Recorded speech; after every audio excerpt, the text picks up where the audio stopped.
livraison finie. Moi. Déjà?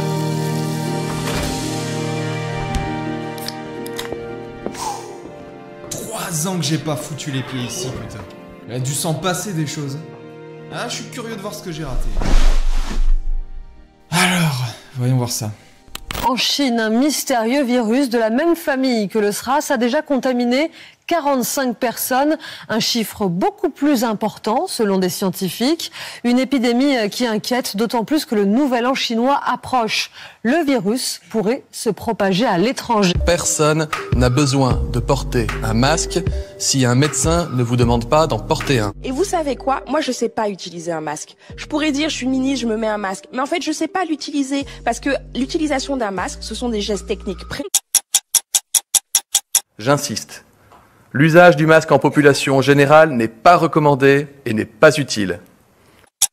Je pense qu'il y a un consensus très clair aujourd'hui pour dire il faut surtout pas avoir de masque pour le grand public, ça n'a pas d'intérêt et c'est même presque faussement protecteur. Les masques, c'est une bataille essentielle. Le gouvernement a fait toute la transparence et mobilisé depuis le premier jour et nous continuons d'avancer. J'ai toujours plaidé pour l'accès au masque grand public. Un restaurateur, un cinéma, un théâtre ne pourrait pas demander le pass sanitaire pour laisser conditionner l'accès du public. C'est très important, ça n'est vraiment pas ce choix que nous avons fait. On ne va pas demander aux Français un pass sanitaire pour aller boire un café en bas de chez soi, a fortiori en terrasse. Je suis contre le pass sanitaire dans le resto. Je suis contre le pass sanitaire pour emmener ses gamins à l'école. Je suis contre tout ça. On n'a pas envie que pour les activités comme le café, le restaurant, même faire ses courses, on est une société à deux vitesses. Je ne considère pas à titre personnel qu'on puisse dire à un Français que s'il est vacciné, il peut aller manger au restaurant, que s'il n'est pas vacciné, il ne puisse pas y aller.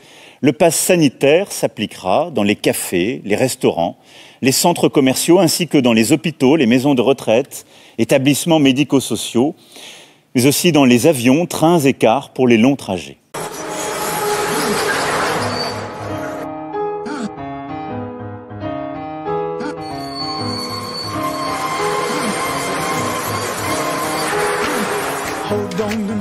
Et je veux aussi être clair, je ne rendrai pas la vaccination obligatoire. En fonction de l'évolution de la situation, nous devrons sans doute nous poser la question de la vaccination obligatoire pour tous les Français. Nous devons aller vers la vaccination de tous les Français.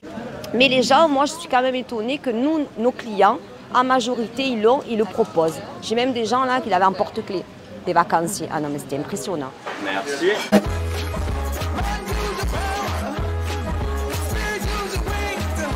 J'ai envie de vous dire, si on pouvait mettre les mesures de passe demain sans même attendre une loi, je le ferais. Il est environ 10h30 quand l'assaillant commence son périple meurtrier dans le centre-ville de Romans-sur-Isère. Armé d'un couteau, l'homme s'en prend au gérant d'un bureau de tabac. Il blesse sa femme qui essaye de s'interposer. Quelques mètres plus loin, il entre dans une boucherie, s'empare d'un deuxième couteau et poignarde un client avant de repartir en courant. Je suis pour rendre la vie invivable aux non-vaccinés. Je suis pour pourrir la vie des non-vaccinés. Mais ça veut dire quoi, pourrir la vie? Ça veut dire restreindre les Déjà, libertés ils sont obligés de ceux qui de faire 3 tests par semaine.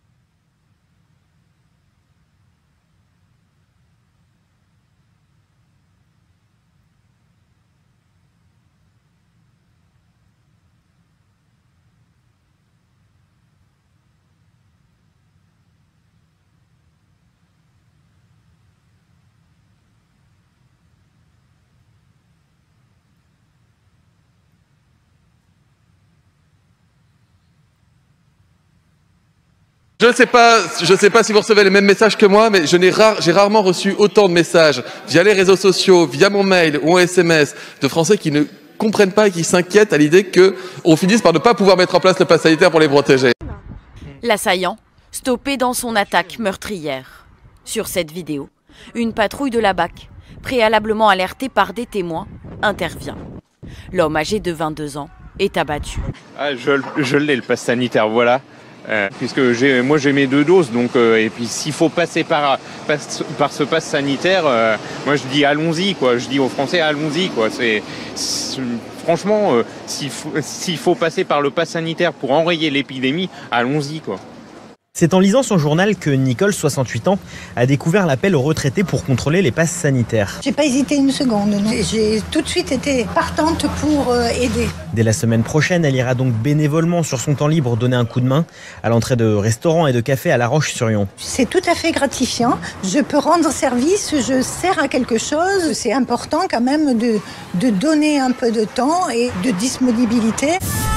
Aux alentours de midi, grosse agitation dans le 11e arrondissement de Paris. Une attaque à l'arme blanche a eu lieu dans la rue où se trouvent les anciens locaux de Charlie Hebdo. Précisément là où se situe l'agence de presse Première Ligne, 2 de ses collaborateurs ont été agressés.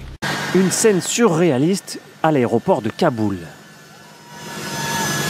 Un vidéaste amateur filme des Afghans prêts à prendre tous les risques pour monter dans cet avion militaire américain destiné à évacuer les personnels diplomatiques. Nice est une nouvelle fois meurtri. Il est 9h ce matin lorsqu'un homme armé d'un couteau pénètre dans la basilique Notre-Dame de l'Assomption. En quelques minutes, il fait 3 victimes, un homme et 2 femmes, l'une d'entre elles est égorgée. Terrifiés par la prise de contrôle des talibans, des centaines d'Afghans cherchent désespérément à quitter le pays, malgré l'annulation des vols commerciaux. Depuis l'annonce du retrait américain d'Afghanistan le 1er mai 2021, les talibans ont intensifié leur offensive contre le pouvoir central afghan. En 3 mois de combat, le groupe est passé de 78 à 224 districts contrôlés, soit plus de la moitié du pays. Ce soir-là, 400 étudiants attendaient dans le froid, juste dans l'espoir de récupérer de quoi manger.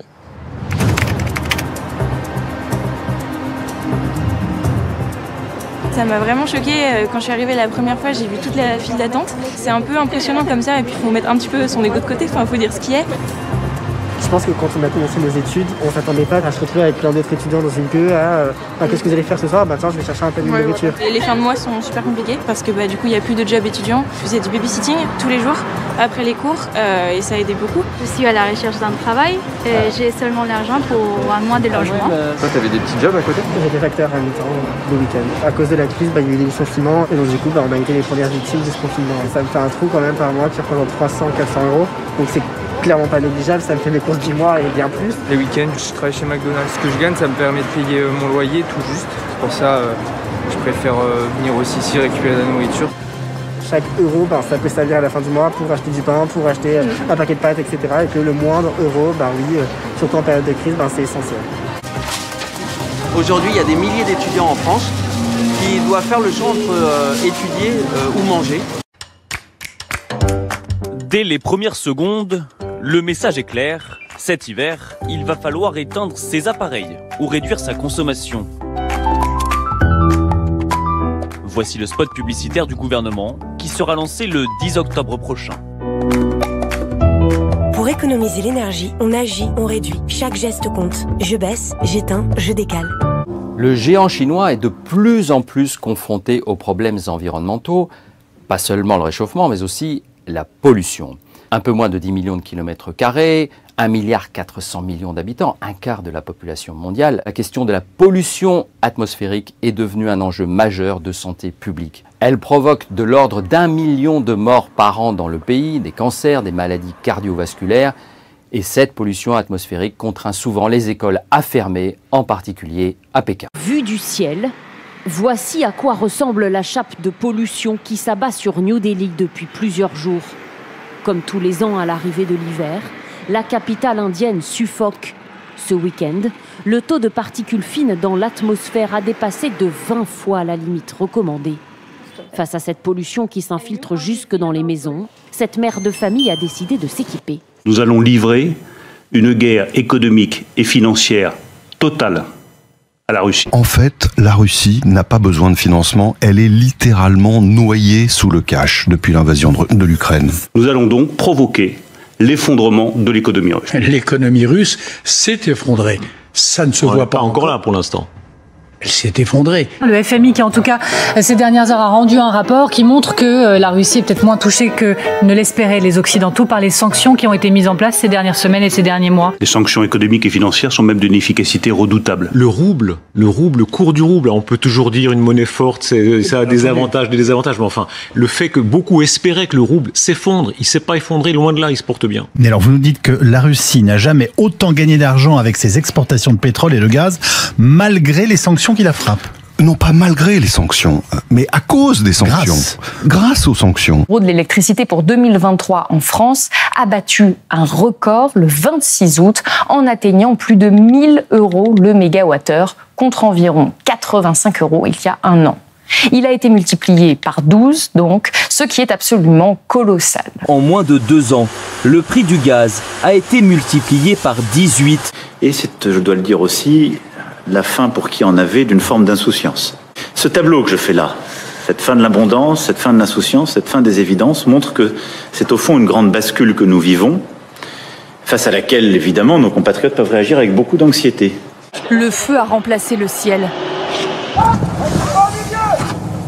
Un mur de flammes tourbillonnant, bouillonnant, qui avance inexorablement. On peut parler même de conditions historiques, puisque c'est des valeurs qui n'ont jamais été relevées depuis qu'on relève les températures pour certaines stations depuis plus d'un siècle. Je rappelle que la sobriété, c'est la chasse au gaspillage.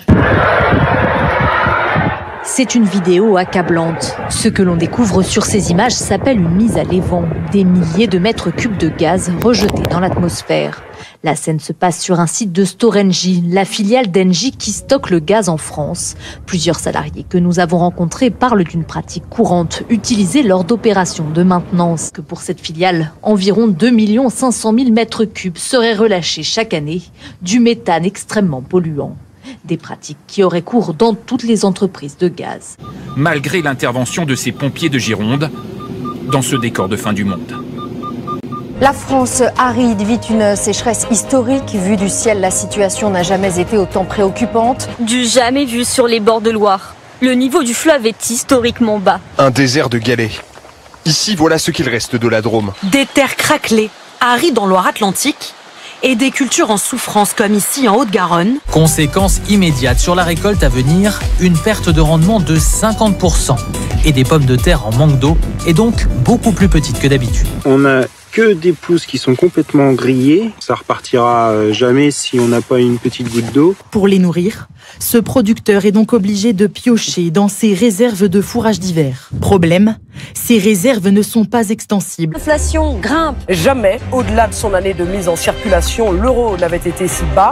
Il passe sous le dollar et cela n'augure rien de bon. Un peu partout en Europe centrale, réapparaissent aussi ce que l'on appelle les pierres de la faim.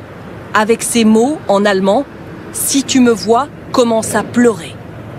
Un avertissement ancestral en mémoire des famines passées.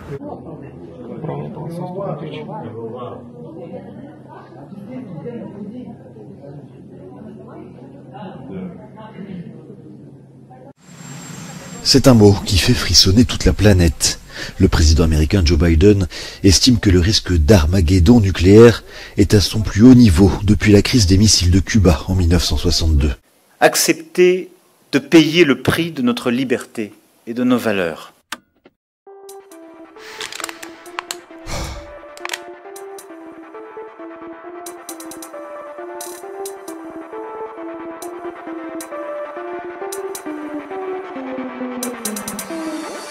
Ok.